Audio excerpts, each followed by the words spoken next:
My name is Kirsten Lane. I work for the Office of Sustainability and Engagement and Outreach. So I chat with the campus community about sustainability initiatives. I work with volunteers, I manage volunteers, and I'm really excited to work with you and share with you information about the Urban Beekeeping Project today. So the tour is partially outside, partially upstairs. The Urban Beekeeping Project is twofold. It's the bee hotel outside, it's the rooftop hives. Now, this project would not be made possible without campus services. And campus services does a lot of the businesses and retail on campus, they manage residents. And so they really fund this project. But we get to partner with them for the education and awareness around why it matters, which is super exciting because you might have heard bee populations around the world are threatened. They are in decline for a number of reasons, including habitat loss, pesticide and fertilizer use, climate change, and pathogens and disease. So some of the factors are anthropocentric, they are created by humans, but other of them are just natural forces that we have to reckon with. So we're going to chat a little bit about solitary bees first, and then we're going to chat about honeybees, and there is quite a difference. So because it's a little chilly, I'll do most of the talking about solitary bees inside.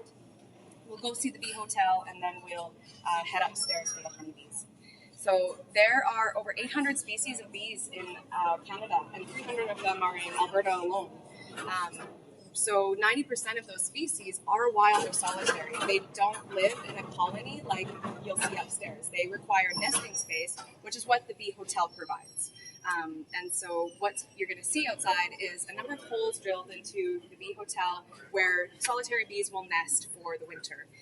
They use trees, they use tree sap, they use all kinds of products to close up the holes so that their eggs will survive the winter, and they have a higher chance of hatching in the spring. So we're going to go check them out and see how habited they are and learn more about the bee hotels. So if you want to follow me outside. Okay, so the best way I found to do this is just to kind of rotate around the tree. And so this bee hotel was installed by the Edmonton and Area Land Trust. They're working to provide bee hotels across the city. Places like the Edmonton Valley Zoo, the John Jansen Nature Center, various schools have now installed these in their trees. And what's important to remember if you're considering like, oh wow, near kids, public spaces, is that solitary bees and honeybees are relatively docile. Unlike wasps, they're not aggressive. They're only going to sting you when threatened. And for solitary bees especially, safety and security is their main goal. So they're not going to go near you if you don't go near them. Notice which of the holes are closed up and let me know your thoughts. So you'll notice that there's parchment paper lined the holes, and that's because in the springtime we need to clean it out so that bees will habit it next year as well. Bees are typically very clean creatures, and so they want to provide the maximum chance of survival, and they'll do so in clean spaces only. So by putting parchment paper in there, it's easier for us to clean it out in the spring. The Edmonton and Area Land Trust has a number of resources on their website for how to build your own bee hotel. It can be as eccentric as the one you see here, or it can be as simple as a bundle of sticks and straws. So they're really just looking for little holes to burrow in and close up for the winter, and it could be immensely helpful for you to have one in your backyard as well. So can anyone think of reasons for why the bee hotel would influence the environment in a positive way? Well, they're pollinators. Yeah. Right. They pollinate about 70% of everything we eat. So. Right. Yeah. And so what does that mean? They pollinate things we eat. They make things grow. Yeah. Like some flowers require pollination. That is a bee that's carrying pollen from flower to flower to procreate, to recreate those products again and again. So if you're not having pollination, those flowers, those plants, those especially food sources aren't going to be able to continue in perpetuity. So it's super important to have pollinators in a downtown area where there isn't a lot of habitat for pollinators to exist. That will help increase that biodiversity, thereby increasing food security. And so those are our main goals with the Urban Beekeeping Project, is biodiversity, is food security. And so I would say my argument for the positive impact they're having on the environment is that they're providing habitat in the downtown core, which is extremely important, thereby increasing biodiversity and improving food security downtown. And where does the pollen come from? So the pollen comes from the flower. Now, I studied sociology, not biology. I'm realizing now it would have been very helpful. but the pollen's going to come from each of the flowers. And the bees have a little basket on their side, and so you'll see them carrying pollen from flower to flower on their legs. There's some photos that we'll see inside that'll demonstrate that, but it's pretty neat how much they'll actually carry in terms of pollen and nectar from the flowers. You might be wondering, so do solitary bees produce honey? Bumblebees will, to a very small extent. Bumblebees live in smaller colonies, up to about 50. Those are the fuzzy yellow and black ones you see. But there is a ton of solitary bees out there, and they don't produce honey necessarily, but their glands will produce a wax-like substance that you're seeing close up holes in the bee hotel. So my question is, since we're downtown and there's not a lot of flowers here, like, does this initiative plant flowers, or how far are they going? It depends. Like, honeybees will fly up to 10 kilometers for food sources. And so solitary bees, too, are, of course, looking in the most efficient means of finding flowers. But there's actually quite a bit of flora downtown. And when you're even considering the river valley, some of the residential areas on the north side, there is a plethora of plant species that the honeybees and solitary bees will thrive off of. Always, we encourage people to plant flowers, especially that bees like, because it will encourage more of them to come to your yard. And again, they won't bug you if you don't bug them. But there is going to be a positive feedback loop where it's like more bees, more flowers, more bees, more flowers. I guess that's kind of a negative feedback loop. Again, sociology. I don't want to give you wrong information on this, but yeah. I didn't miss the beginning, but what makes them keep coming back here? So the reason they're coming here is this is a habitat for the winter. So it's a nesting site. They're going to be laying their eggs and hibernating for the winter, and doing so in this space where they're closed up and protected from, pests, disease, other species that might get in there, wasps. They're going to have a higher likelihood of surviving the winter and hatching in the spring. So you guys had to put them in there. They didn't naturally. Nope, they found the holes. They Yeah. found the holes? Yeah, they're looking for holes like that. So you may have heard me mention they can be as simple as a bundle of sticks or as eccentric as a bee hotel. Okay. Yes, and so the Edmonton and Area Land Trust has resources on their website for how to build them and why they're important. And I have some resources for their organization upstairs. But why don't we go inside and hold the... Can I ask one more question? You betcha. Are these the type of bees that they use for, I've read some stories, I don't know, like some people, if they have crops or small crops or whatever, and they can't, they don't want to be the beekeepers. Mm-hmm. So they rent hives or lease hives, like somebody else who has the hives goes and maintains the bees or whatever, but they just have the crops for them to pollinate or whatever. These bees are the other ones. Exactly, the other ones. So the difference is solitary, bee hotel, low maintenance, no maintenance, you clean it out in the spring. Honeybees is a colony, and so they can survive without humans, period. But a lot of farmers will bring in bee colonies or lease a colony to a beekeeper to pollinate their fields, because bee pollination can increase yields up to 300%. And, when we consider how many fertilizers and pesticides are used to increase yields, which aren't proving to increase yields really at all, but rather are actually harming the bee populations that are providing that service by nature for free, it's a pretty challenging prospect. So, and it's systemic, right? It's not just farmers choose to use these products to grow crops. It's crop scientists and big agriculture comes in and says, here's what our science says about how you can grow food better to feed the world. And you can't really argue with that, because we all want to feed the world. We all want to have food security. But we really have to look at the numbers in the end and determine, is the more sustainable option to use these chemical fertilizers and pesticides, or is it to use the services by nature and live with it more in harmony? So let's go inside and warm up, and we'll head up to the beehives. And please continue to ask questions. I guess I failed to mention too that the Office of Sustainability works with academics, operations, and public engagement to advance sustainability initiatives on and off campus. On campus primarily, but certainly we engage the community with various initiatives we have going on. Campus services and the Urban Beekeeping Project is one example of a partnership.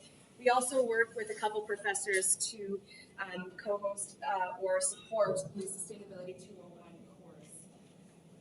We'll work with facilities for things like better waste diversion on campus or increased energy management practices. And there's a number of initiatives we work with the students as well, including volunteering with the Green Impact Program and the Sustainability Leadership Council. So the story begins in May or so of last year, shortly after the City of Edmonton bylaw had been amended.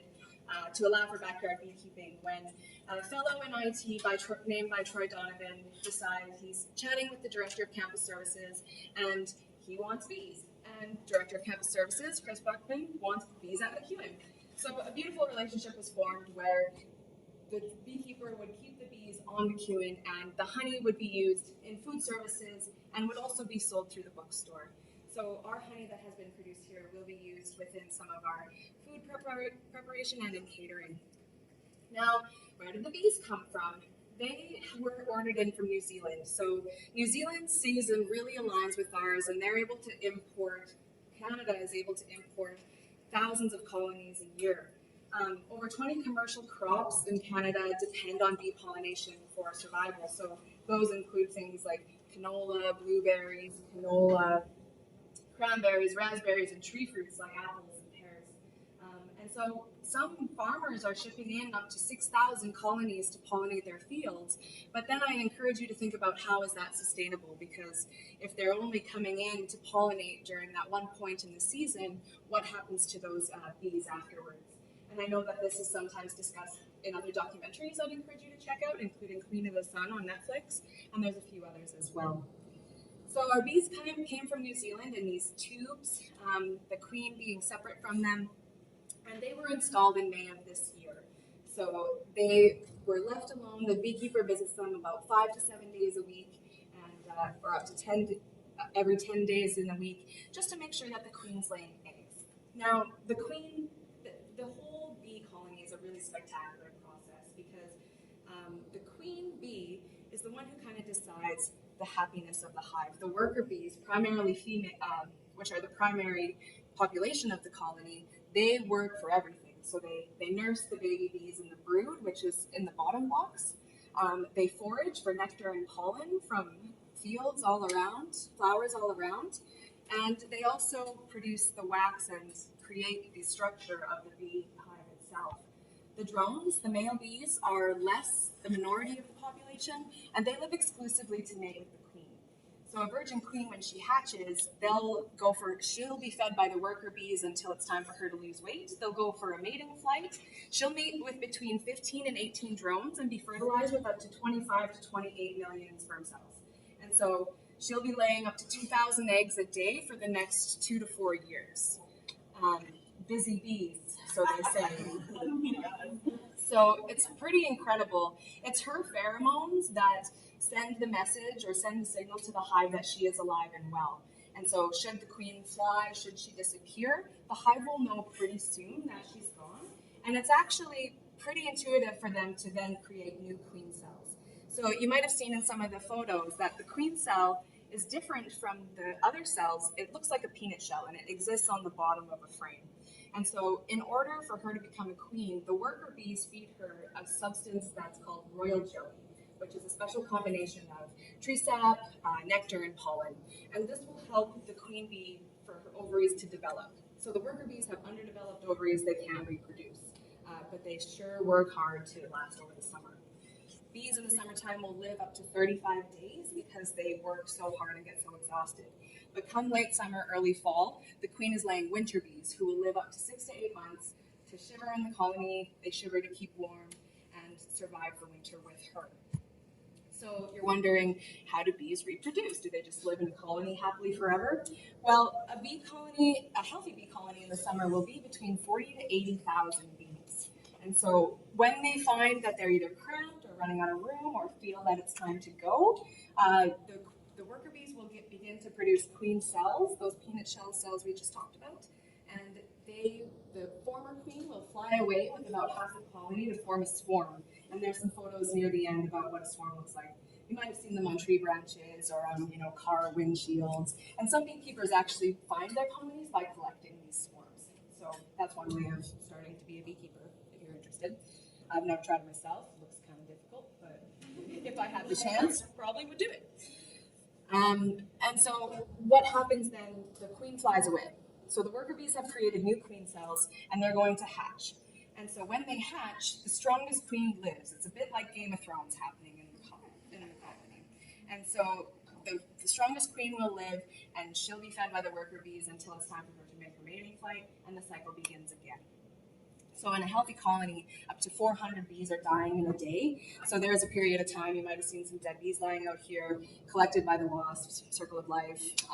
But they reproduce at quite a quick rate based on how much the queen is laying.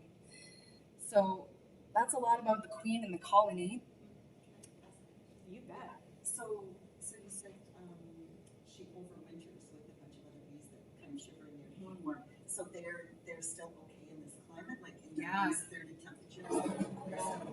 You bet. So what'll happen in the wintertime is those 4 hives will be pushed together, and we will have a visit from the bee where we'll talk about that. But they'll be pushed together, and the colonies will exist in a huddle in either the brood box or the super. The super is the second box you'll see. And in the brood box, that's where all the nursery is. So can you hand me this photo here? Thank you. So this is what the frame would look like. And so this darker capped cells, that's the brood. Those will hatch into worker bees or drones. And in the wintertime, they're going to be huddled in a ball. The queen will likely be in the middle of them, and they'll be shivering to keep warm.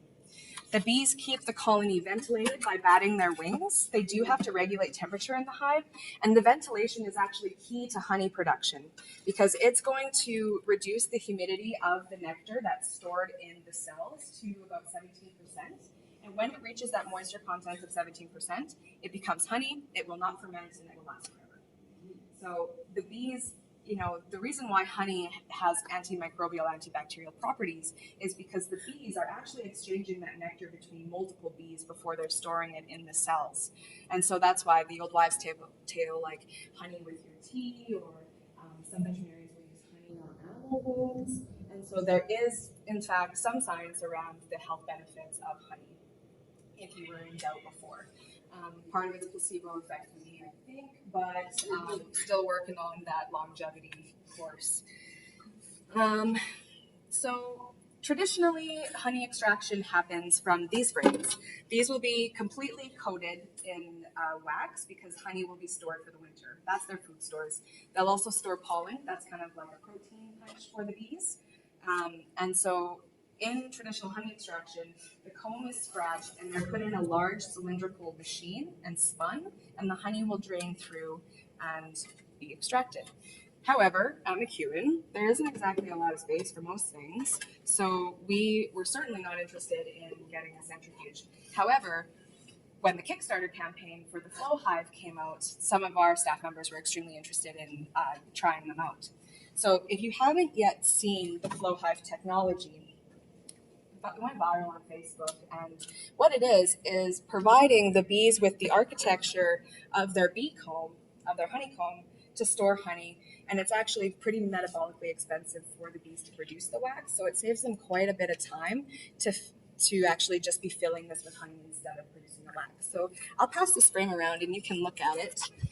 And the process for getting the honey out in a frame like this is there's a large metal rod that goes through this piece, and you turn it, which shifts the frames, breaks the wax, and you'll see the hive is actually at an angle.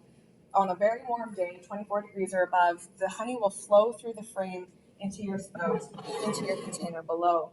And so this jar of honey actually came from one of these flow frames, just one.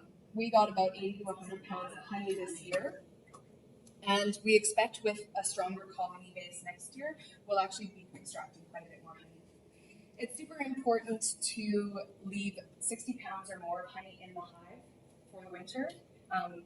Animal rights activists and vegans will not eat honey because it is an animal product. The honey produced by bees, honeybees, is for their hives. So, I actually met a woman the other day who was like, yeah, I'm into sustainability, but I don't agree with the beehives. And I was like, interesting, let's talk about it.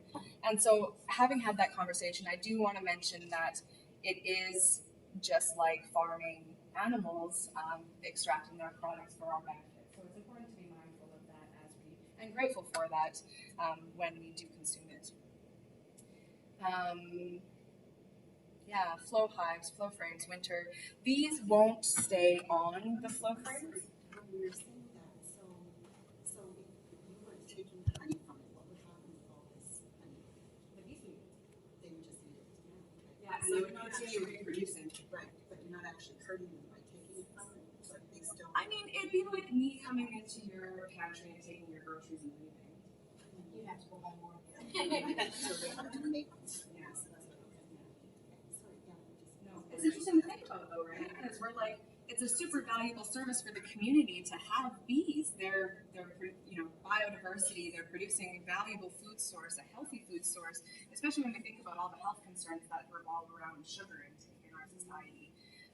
And so I think, I'm not going to say don't eat honey, of course, but I am going to say let's consume mindfully. As consumers, that is our power. Like where we spend our money is where we're saying our value is in society. And so if we're supporting local farmers who are caring for the environment and caring for the world around us, that's going to have a wider impact than stopping at a department store and picking up your $2 jar of honey. So it is more expensive, but with greater value, some might argue. Does anyone else have any questions? I talk a lot. Is that wax or that's? This is plastic. It feels plastic. Yes. And they don't mind that it's. I think one of the colonies kind of dejected it at first. They weren't really sure about it, but all the other colonies took to it no problem. Yeah. Why did you bring in the bees? Because the season, it's really efficient for us to bring them in from New Zealand. So our gear comes from Bee Made Co-op in Spruce Grove.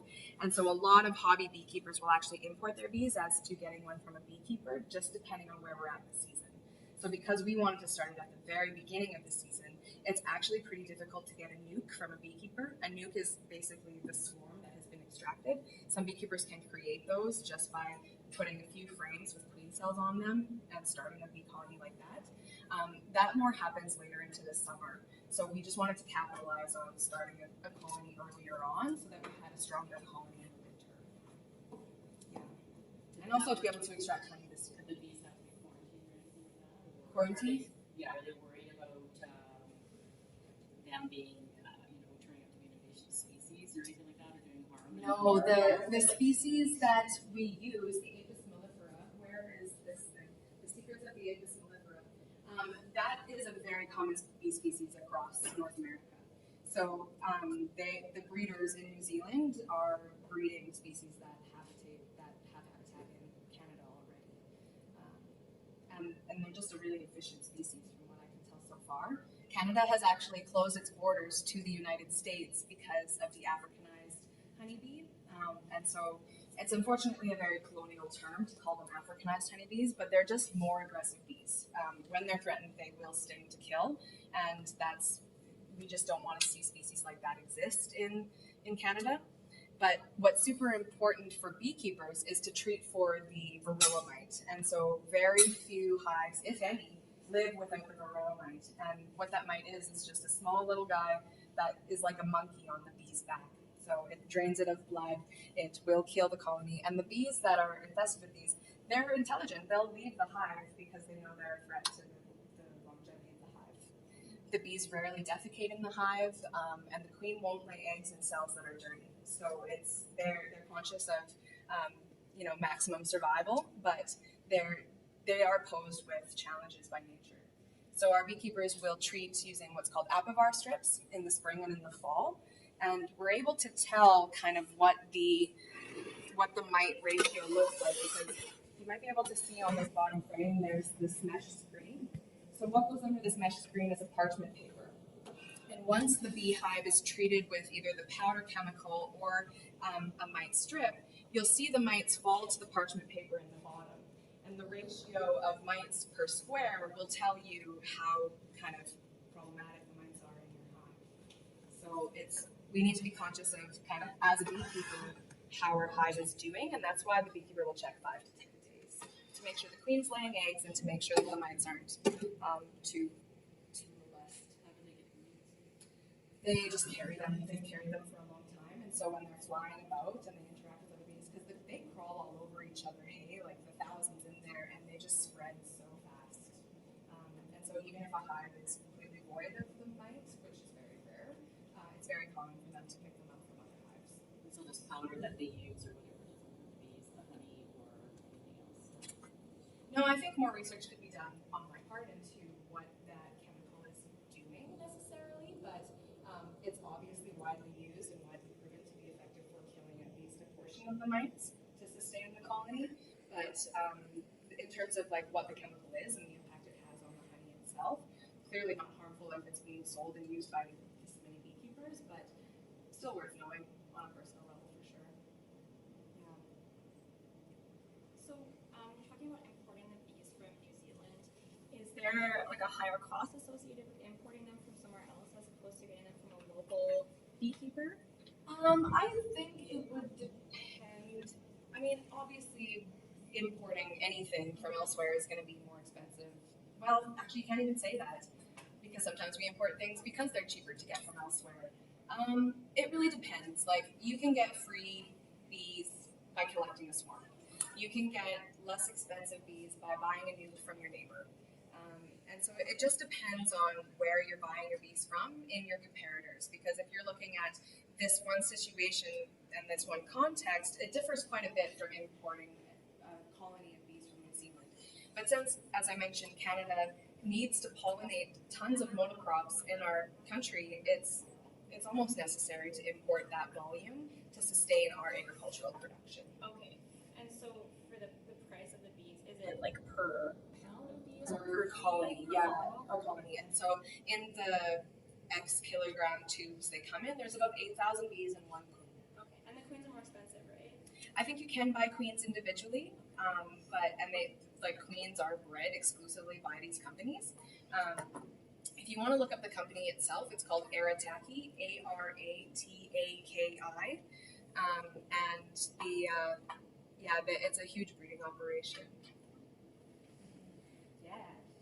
So about the sustainability of this.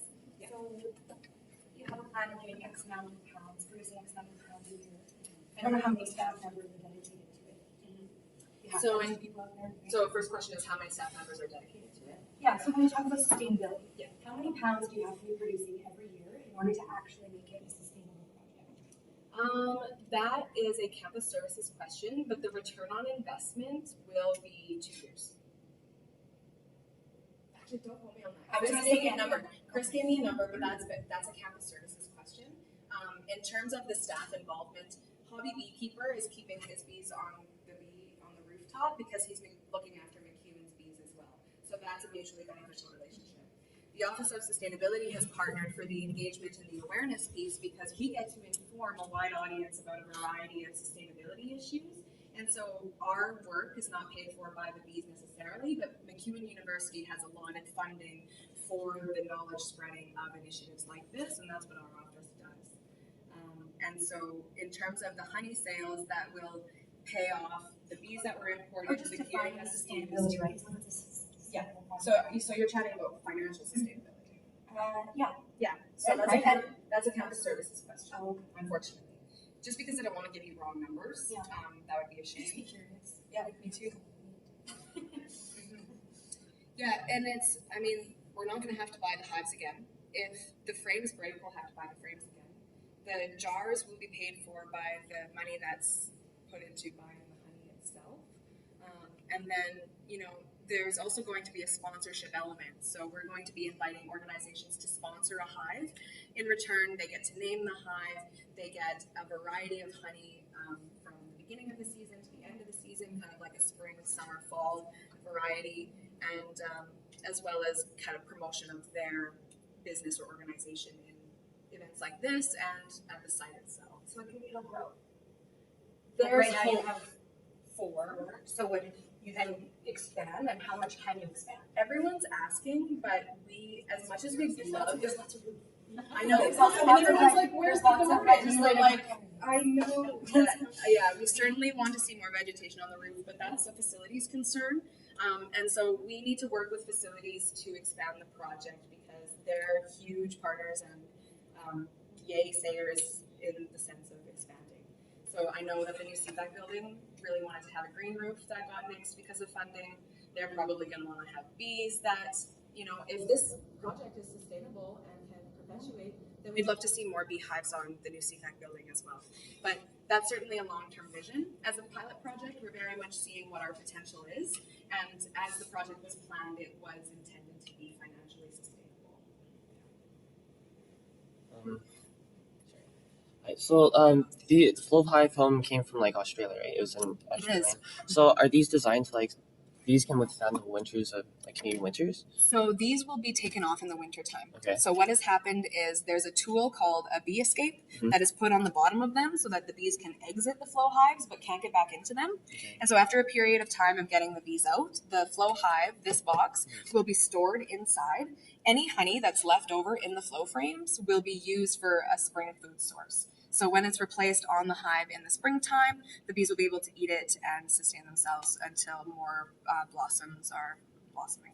Okay, so then what happens to the rest of the bees then? Once they leave, do they just go into They just go back into the down rest here. of the colony. Yeah. Oh, So it's just a matter of excluding them from the flow hive so that we can bring it inside. I see. Okay.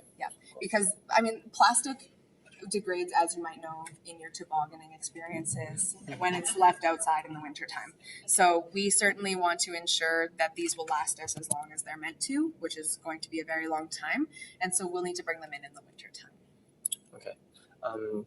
So since they're all in the bottom here, is there anything that we do to insulate that or insulate it at all? Because I know that some beehives, some beekeepers, they like stuff it with something to keep mice out, and then the colonies like they have dead bodies in there, and then they can't clean it out, and it. Because they're stuffed.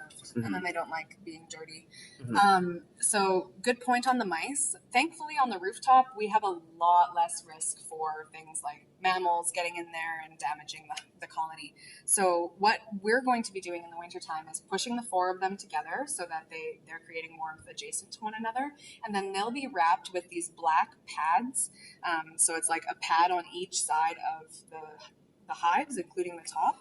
So there will be some airflow and ventilation through the sides, but they'll at least be cushioned from the harsh northern winds. Because on a rooftop that's pretty blatant north-facing winds, we're determining that might be a risk, pretty huge risk. But hopefully the padding will insulate them enough that they'll survive the winter. But when we were doing our research for having these beehives, rooftop beekeepers like Manask Isaac and the Mosaic Center, they're losing about 80%. They lost about 80% of their colonies over the winter. So that's going to be for things like the mites, of course, a queen who's not very strong, and as well as when, we had 30-degree days this March. So when the bees are like, awesome, time to come out and get food, and then we get a cold snap, they're done for. So that's why things like climate change really play into the cycle of the bees and their ability to sustain the seasons. The honey that we will be buying from like the Macewan store, how much of it will be actually to look after the bees? All of it. All of it? Yeah. Okay. Yeah, all proceeds from the honey sold in the bookstore go back into food security projects at Macewan. So that includes the urban beekeeping project, as well as the tower gardens and urban cultivators that exist on the main floor. If you're curious in learning more about those, we tackle them in our campus sustainability tour, and our next tours will be Sustainability Awareness Week, October 24th. And so I have some information if you want that, and we can chat about those another time. But definitely go see them because they're very visible. You can see the urban cultivators if you're ordering food from Carrot. And then the tower gardens, if you look down the spiral staircase in building 7, you'll be able to see them. Okay. I think that's all my questions. I was wondering how students can get involved in this, or how are you marketing kind of this? Like, this is new, right? This is just this year? Yeah, definitely new. So we encourage students to get involved by volunteering with the Office of Sustainability, and is one way. And that in that role, you could be providing outreach to the campus community. So sharing information about sustainability initiatives, sharing information about sustainability.